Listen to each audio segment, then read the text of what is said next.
बिस्मिल्लाहिर्रहमानिर्रहीम। शुरू करता हूँ अल्लाह के नाम से जो बड़ा मेहरबान और नहायत रहम करने वाला है। तो अस्सलाम वालेकुम व्यूअर्स, आज मैं आपके लिए लेके आया हूँ पीएमए लॉन्ग कोर्स की इनिशियल स्टेज की सारी डिटेल इस वीडियो में मौजूद होगी। मैं आपके साथ सारे शेयर करूँगा। तो व्यूअर्स, आपने वीडियो को लास्ट तक देखना है और इससे पहले आप मेरे चैनल को सब्सक्राइब करें, क्योंकि इसके बाद मैं आईसीएसबी की इनिशियल स्टेज से लेके सारी आखिर तक मैं आपके साथ सारा कुछ शेयर करूँगा और मेरी अपनी भी जो एक्सपीरियंस है मैं आपके साथ वो भी शेयर करूँगा।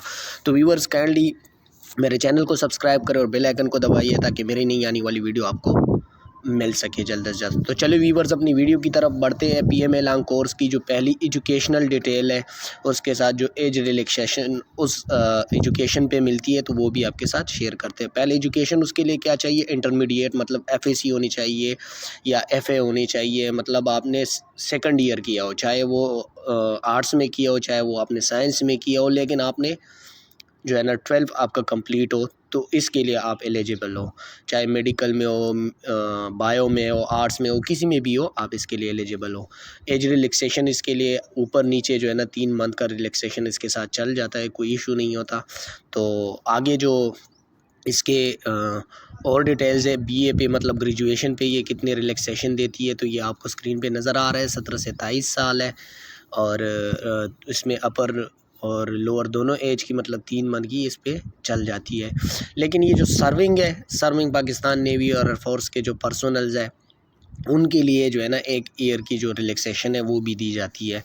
अगला जो है वो ग्रेजुएशन है, 4 साल बीएस, जो मतलब 4 साल डिप्लोमा होता है बीएस का, उस पे आपको मतलब 2 साल की रिलैक्सेशन मिल जाती है। 17 से 22 तक है और एज में जो है वो देख ले, बाकी कोई उसके लिए नहीं है। ऊपर नीचे 24 तक ही होनी चाहिए, ऊपर नीचे इसके लिए आप एलिजिबल नहीं है। और जो आर्मी के सोल्जर, उनके लिए तो ये बहुत अच्छी रिलैक्सेशन देते हैं 17 से 25 साल तक। तो आर्मी वालों के लिए बहुत फ़ायदा है, उनके लिए मार्च में भी रिलैक्सेशन मिल जाती है और साथ साथ में उनके लिए जो है ना एज में भी रिलैक्सेशन मिल जाती है। और व्यूवर्स, आर्मी वालों के लिए जो हाजिर सर्विस है, उनके लिए सबसे बड़ी बात यह है कि उनके लिए अपना कोटा होता है। अपने कोटे पे उनको उनकी सिलेक्शन होती है, तो उसमें उनका मुकाबला जो है ना वो बहुत कम होता है। जो उनकी कंपटीटर्स होते हैं बहुत कम ही होते हैं उस लिहाज से, और उनका जो कोटा होता है उस बेस पे उनकी सिलेक्शन होती है। तो ये जो हाजिर सर्विस लोग हैं उनके लिए बहुत ही मुफीद है, मतलब बहुत ही फ़ायदेमंद है। आगे जो इसके लिए मार्क्स चाहिए वो है 55% मिनिमम मार्क्स चाहिए। पहले 60 था, अभी बहुत कम कर दिए, 55% कर दिए। लेकिन जो कैंडिडेट है जो मतलब 60% मार्क्स के एबो है, उन्होंने जो मतलब जो है ना उसके 60% मार्क्स है बीए बीएससी में, तो उनके लिए जो है ना 50% भी एफएससी बंदा चल सकता है। मतलब अगर किसी ने बीए किए बीएससी किए और उसके 60% मार्क्स है या उससे ऊपर है, तो वो 50% पे भी अप्लाई कर सकते हैं। तो ये एक बहुत बड़ी बेनिफिट है। जो जिनकी एजुकेशन थोड़ी ज़्यादा है तो उसके लिए ये बहुत बड़ी बेनिफिट है। अगर उनके एफएससी में मार्क्स कम है लेकिन उन्होंने बी और बीएससी में अपने मार्क्स को जो है ना वो दोबारा अच्छे मार्क्स ले लिए, तो उनके लिए बहुत अच्छी अपॉर्चुनिटी है कि वो 50% पे भी अप्लाई कर सकते हैं और वो पाकिस्तान एकेडमी के जो लॉन्ग कोर्स है उसके लिए एलिजिबल है।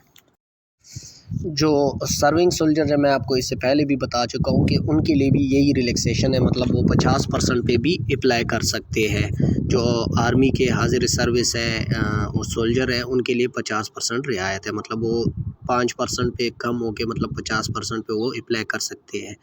और वेरिफिकेशन के लिए जो मार्कशीट सर्टिफिकेट होती है ये लाजमी होता है, क्योंकि एनओसी आपने लेनी होती है, तो ये आपकी बोर्ड से लाजमी जो है ना ये सोल्जर के लिए लाजमी होनी चाहिए। इसकी वेरिफिकेशन जो आपके सर्विस बोर्ड से होती है, जो आपका सर्विस बोर्ड होता है एजुकेशन का, उससे आपने करवानी होती है वेरिफिकेशन इसकी। ये वेरीफाई करके आपने फिर एनओसी लेनी है और फिर आप अप्लाई कर सकते हो। ये तो जो भी हाजिर सर्विस है उनको मोस्टली पता होगा कि इसका क्या प्रोसीजर है। जितने भी डॉक्यूमेंट्स होते हैं जो हाजिर सर्विस बंदे उनके जितने भी डॉक्यूमेंट्स हैं उन्होंने किए, वो लाजमी जो है ना ये देख ले, कंट्रोलर ऑफ एग्जामिनेशन जो बोर्ड का होता है, यूनिवर्सिटी का जो भी होता है, उससे लाजमी वो वेरीफाइड होनी चाहिए। आपकी जो एक कॉपी लेके उसकी मतलब वेरिफिकेशन होती है, फिर ये जमा होती है फोर्सेस में। तो ये इसकी पूरी डिटेल जो भी हाजिर सर्विस बंदे हैं, मैं समझता हूँ उनको इस प्रोसीजर का अच्छे से पता होगा।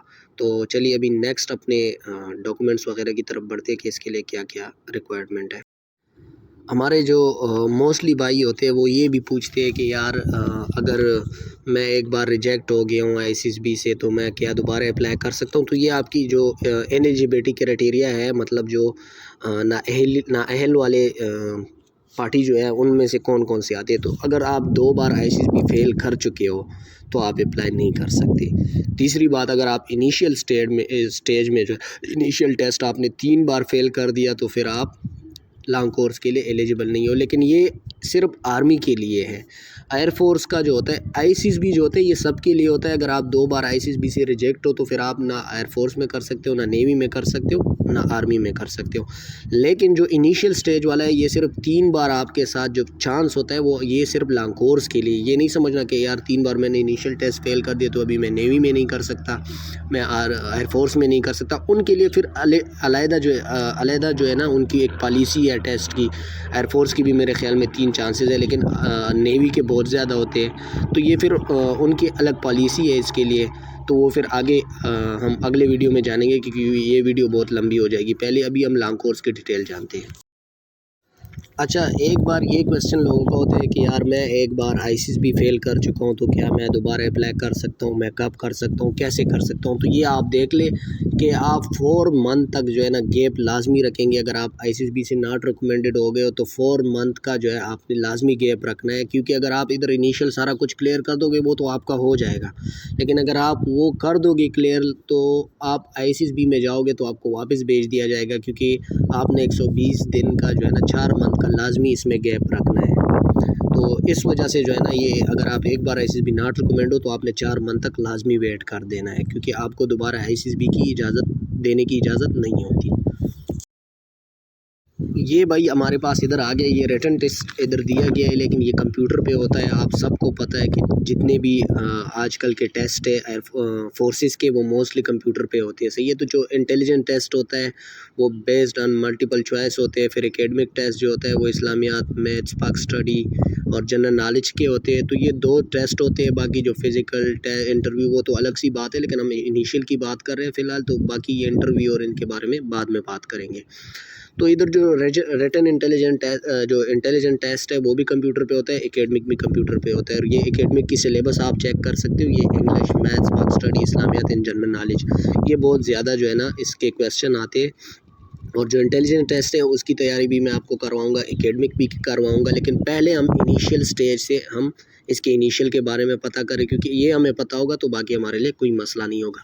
दूसरा, ये नोट आप देख सकते हो कि जो टीसीसी है, टेक्निकल कैडेट जो होते हैं, टेक्निकल कैडेट कोर्स जो होता है आर्मी का, उसमें अगर आपने एक बार जो है ना वो अप्लाई किया था, आप सिलेक्शन तक गए हो, तो आप दोबारा इसमें रिपीट आईसीएसबी में लॉन्ग कोर्स में अप्लाई करोगे तो आप एज अ रिपीटर होंगे। रिपीटर वो होता है कि अगर आप आके आपने एक बार सारा कुछ क्लियर कर दिया था, आईसीएसबी तक गए थे, लेकिन फिर आप आके दोबारा डॉक्यूमेंट्स लॉन्ग कोर्स के लिए जमा करो, उधर नॉट रिकमेंड हुए थे, लॉन्ग कोर्स के लिए जमा करो, तो आपको सीधा आईसीएसबी के लिए बुलाया जाएगा, या जो है ना वो फिजिकल नहीं सॉरी मेडिकल वगैरह के लिए बुलाया जाएगा। ये सिर्फ आपके होंगे, बाकी आपका इनिशियल टेस्ट वगैरह कुछ भी नहीं होगा।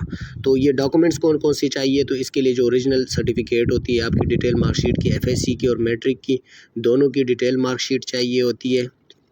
और कंप्यूटराइज नेशनल आइडेंटिटी कार्ड जो होता है आपका, जो है ना 18 साल से जो ऊपर है उसके लिए शनाख्ती कार्ड होना चाहिए। जो इससे 18 साल से नीचे उनके लिए फॉर्म भी, लेकिन आज तो जो है ना वो सिम कार्ड आ गया है, तो वो 18 से कम का भी बन जाता है। तो बेहतर यही है कि आप अपना CNIC बनवाएं, क्योंकि आजकल फार्म बी पे नहीं होता mostly. 1 set of attested photo copies, जो 1 सेट अटेस्टेड फ़ोटो कापी आपके डॉक्यूमेंट जो ऊपर दिए गए उसके 3 पासपोर्ट साइज़ कलर फ़ोटो होने चाहिए। 1 सेट अटेस्टेड फ़ोटो कापियाँ होनी चाहिए आपके जो डॉक्यूमेंट्स है मैट्रिक के और एफएससी के। 3 पासपोर्ट साइड जो है ना कलर फ़ोटो होनी चाहिए, फ्रंट एंड बैक से जो है ना अटेस्टेड होने चाहिए। और प्रिंसिपल होगा जो मतलब 17 ग्रेड वाला होगा। और इसके बाद जो आपका आईसीएसबी का लेटर होता है उसके लिए जो है ना वो आपके पास उसी लेटर की तरह same to same original copy की तरह, उसकी ओरिजिनल की तरह कापी निकाल के वो आपके साथ आपके पास होना चाहिए। तो ये डॉक्यूमेंट्स रिक्वायर्ड है उधर टेस्ट पे, इनिशियल टेस्ट में अपेयर होने के लिए। तो व्यूवर्स ये थी हमारी आज की वीडियो, यहाँ पे हमारी वीडियो ख़त्म होती है। तो काइंडली व्यूवर्स अगर आपको मेरी वीडियो अच्छी लगी हो, इन्फॉर्मेटिव लगी हो, तो मेरे चैनल को सब्सक्राइब करें, बेल आइकन को दबाना ना भूलिए ताकि मेरी नई आने वाली वीडियो आप तक पहुँच सके। और कमेंट में अपनी क्वेरी बताएं, अगर आपको कोई क्वेरी है तो मैं उसको दूर करने की कोशिश करूँगा। वीडियो को लाजमी लाइक करिए। तो व्यूवर्स दुआओं में याद रखिएगा। अल्लाह आपका हामी और नासिर हो। अल्लाह हाफिज़।